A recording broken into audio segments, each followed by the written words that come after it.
Alright, so today I'm starting a new project on my floor loom, and if you recall, my floor loom is a 4-shaft.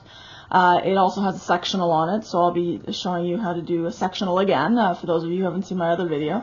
Basically, these are the towels that I want to try. They're called Rosebud Trellis fingertip towels. Okay, so basically if I take a look at, alright, so basically you've got the hand woven. It's the March-April 2023, page 42 if you need to find it. I, as always, can't usually do the exact thing that's in the hand woven. I usually end up modifying it somehow, and then there's all this drama that comes in as to whether or not it's going to work out. Okay, so I did photocopy instead of always having to deal with my magazine there. Okay. So if you take a look here, let's see if I can bring it closer for you guys to see. Alright. So the structure is twill. So as soon as I see twill, I know I'm going to need floating selvages in there. Okay. Basically, the weaving, the finished product basically I wasn't happy with. Basically, after all the shrinkage with the cotton, it was going to be 13 inches by 18 inches. I didn't want that. I wanted it actually a different size. Okay. It asks for yarns that are 8-2 cotton. I've got lots of 8-2 cotton, so I'm choosing white 8-2 cotton for the warp. The weft asks for 18-3 linen, which I do not have. I'm just going to use 16-2 cotton. So again, 16-2 cotton is a little bit thicker, not massively, but just a little bit thicker. And obviously it's not linen, but it's going to be absorbent, you know, similar to linen. And I'm making 5 different towels basically. So I'll need 5 weft colors that will match with the white. Okay. Now, based on what they have for warp length and so forth, that's not going to work for me, so I did have to change it around. But I am using the same set. I'm using a 24 EPI set. I'm going to have 2 threads in each of the dents for the 12 dent reed, basically. So let's go to look at my instructions to see how I've kind of changed things around. Okay, so I'm going to need basically 559 ends because I've altered the size, okay, and we'll talk about that in a moment. I want my finished length to be 28 inches wide, 20 inches long and 16 inches wide, so it's a little bit bigger than those fingertip towels. I want to use them for an actual kind of dishcloth, but I love the pattern of them, okay? So the warping length for one towel, when I calculated it, so I did, if you recall in another video, we talked about calculating warp and weft there. So basically I put in, you know, my finished length of the total piece is 28 inches. My hems on both sides, obviously, of the towels would come to 3.5 inches. The shrinkage for cotton, I said about 15%, which calculated to 14 inches. My loom waist, and again, that could be anywhere between 20 and 30 inches. I tend to do 25 inches. That seems to work for me on that loom. But again, if you're a beginner, I would go closer to the 30-inch size so that you have the ability to screw up a little bit. And basically, you can see, obviously, my usual mistakes here. Okay.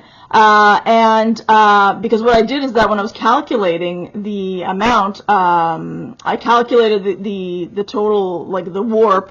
I calculated basically for 5 towels, but I put 25 inches of loom waist for each towel, which obviously is not the case. So I kind of recalculated things and found out, you know, okay, let's do this for one towel and then basically remove the loom waist for the other ones. So you can see here my little scribbly calculations here, okay? So 35.5 inches times 5 gave me 177.4 inches. I added the loom waist once, basically. I divided by 36 because I didn't want inches, I wanted yards. Then it gives me 5.6 yards for the warp length, and that's obviously for one thread. I need to do that repeatedly, okay? Now in this case here, I ended up changing this a little bit. I did the 16 inches for the finished width. The draw in was 1 inch. Shrinkage, again, same thing because I'm using cotton, was 2.5 inches. It comes to 19.5 inches. That didn't quite work out with 24 EPI, which is why the amount of threads has come down, and I'll explain that in a moment.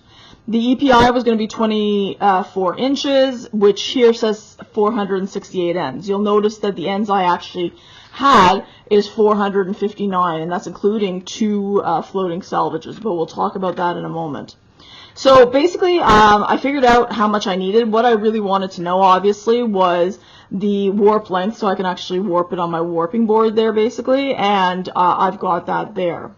Now let's take a look, okay, at what I had to do here. So if I go down here, and I show you there, okay, the original one, which was a 13 inches wide, basically had 5 of these, 2 of this, 6 of this, and I did it 7 times. Then to balance off the end, to make it symmetrical, there was another 2 of these, a 4, and then 5 of these, okay? I looked at it, and based on the actual, when I was trying to find out like how long this thing was, it did look like there was 1, 2, 3, 4, 5, 6, 7 going across. Now I'm hoping that that's the case. So I thought, you know what, let's make it a little bit wider. Instead of doing it 7 times, let me do it 10 times and see what that gives me. Okay, so if I'm doing it 10 times, the amount of threads that I need obviously are going to change, right? So this basically is going to be, you know, 5 times 4, which is your 20. You've got 8 here times 2. You got 4 times 6, okay? So basically you've got your 16 plus 24. Times that by 10, which gives me basically 40. I've got this one times 2, so that's 8 times 2, which is 16. I got my 4, which is 1. And I've got my 5 times 4, which is 20. So I add it all together. It gives me 457. But keep in mind, you've got the little dots here, right? Those little dots are your floating salvage. And so basically I add 2 more on top of that. Okay? So to take a look at, all right, I basically, you know that I always rewrite the instructions because otherwise I screw up. So I said obviously floating salvage off the back beam, making sure that it does not attach onto the actual sectional that I've got. This is being repeated 5 times. This whole segment basically is being repeated 10 times. Then I've got the this being repeated twice, and then obviously this part here, which is a pattern on the kind of the border, is being repeated 5 times, and I got my floating salvage. Okay, and then in the pattern they provide you with the tie-ups, and then you know the treadling and so on and so forth, which I've also basically copied out in a way that's easy for me to understand. So let's start with the warping and go from there and see how the project ends up. Okay, so basically for warping, I am using A2 cotton. I've got a big kind of roll of it here, a huge cone, so I'm just going to put it down here on the ground, make it nice and easy. I've got my guide thread. I've measured out the 5.6 yards. I made it a little bit longer because again there's basically a tie off at each end there, and then I just basically went across until I could figure out what worked really, really well. Okay, now with my setup here, I don't have a place to actually put my warping board. I have to take it on and take it off. In previous videos I've shown you I've got some clamps right here basically where the warping board sits on. I'm trying actually, instead of tying it off, which is kind of more loosey-goosey, I'm trying a painter's tape basically on the top and bottom. It's made it actually fairly secure. I'm very happy with it. Okay, so to start off I'm going to do my little slip knot. I'm going to put it on the end here, alright, and then I'm going to follow my guide thread. You will notice that my guide thread, I do not have the cross, okay? I have a sectional. I don't need a cross, okay? I just literally need the length that it is. If you are obviously do not have a sectional and you need to put in that cross, and obviously you're going to put that cross and make sure that you tie it up accordingly, okay? So I'm going to follow through here, follow all the way down, come around, and go all the way back up. Okay, and basically I'm going to do that so that I've got 24 of these. All right, and then I will do that, come back, show you the tie-up basically, and then this new little doohickey that I bought from IKEA, actually, that helps me actually keep the warping chain as I make several of them instead of having to go back and forth constantly. Okay, all right, so I've got my 24 on there. I'm going to take the string here, I'm going to cut it. There we go, let it hang. Put that down here. I do have cats, but right now they are not here. So we're lucking out a little bit. So basically, if you want to know basically with the cross how to use the warping board, I've got a video on that. That's easy enough to check out, and it will have the cross and the tie-ups for the cross and so forth. Again, I'm using a sectional. I don't necessarily need that, so I'm just going to take a few of these little ends that I cut, and we're going to tie off approximately. I don't want to tie off too often because, of course, as I put it through the sectional, I'm going to have to untie these things. Okay, so I'm just going to basically put one per line. Make sure, of course, when you're tying on, you get all the white threads. In my case, not the guide thread. You want to avoid the guide thread because it's going to stay on the warping board. All right.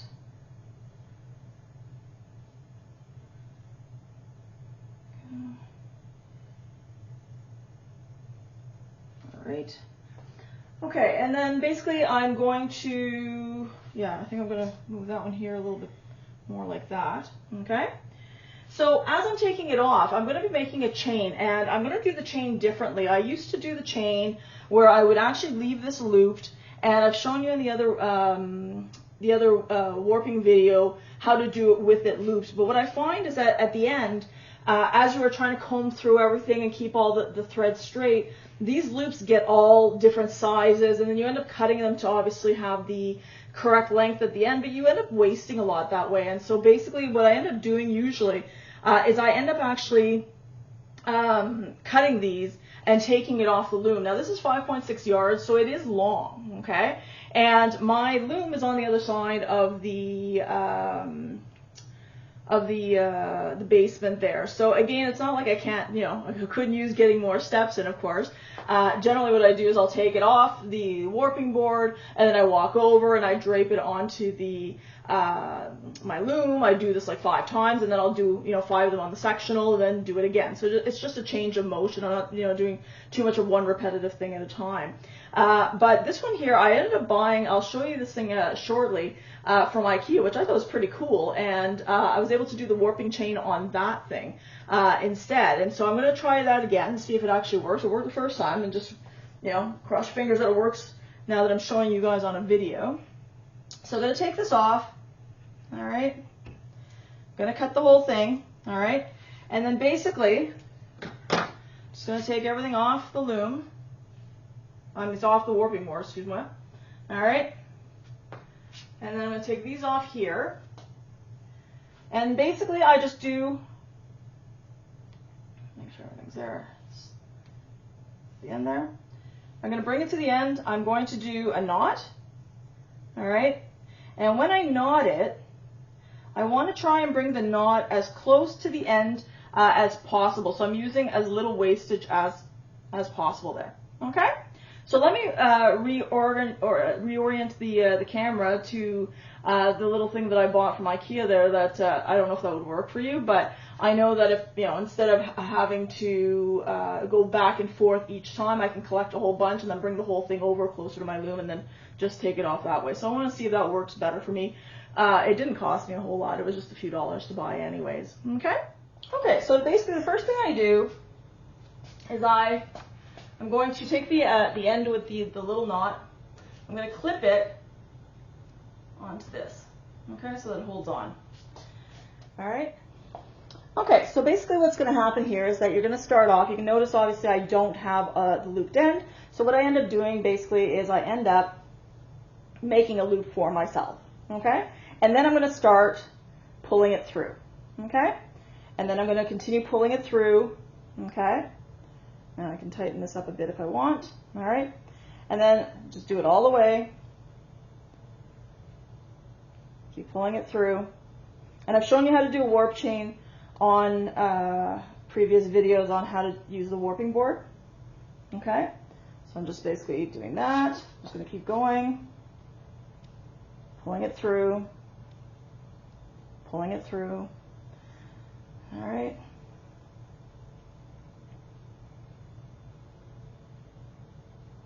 Okay, so I'm going to grab the other end right here that we started with. I'm actually going to clip it here so that I don't have to worry about it. It's out of the way. Okay, And then I'm going to let it go. Now this obviously will naturally let go. So what I can do is that I bought these nifty little things. Where did I find it here?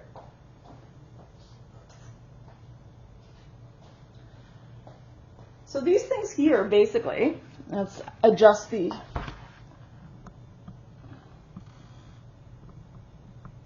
we go. So I clipped it, the other end, okay, to here. So it starts here, it goes all the way down, it comes back up here. All right, I bought these, basically, these are little chip clip bags, for chip bags there, basically. So I can, if I want, okay, I can basically do this, all right, and then just kind of clip it so that it doesn't start to all unravel. And then when I take it off, I can just take it off, and then it'll unravel as it needs to unravel, basically. I found it kind of cool. It's, you know, it's a hanger thing, basically. We happen to have a wire, not a wire, but yeah, I guess you could say a wire that for my husband's drums there, basically, and it just happens to be hanging, so it's perfect for me. I mean, you know, most people with a finished basement will most likely have a better setup than I've got. If you're in a nice room where you have a closet, you can definitely use this a lot better than I can. And then obviously, once these are all full, because I've got 2 per size, and I can actually put a bunch inside if I wanted to, then I can carry it over basically to my loom and then start using it from my loom, and then just take one off at a time and not have to go back and forth. So I do like this at this point in time, and let me finish up all the warping, and then I'll bring you over to show you what we're doing on the sectional.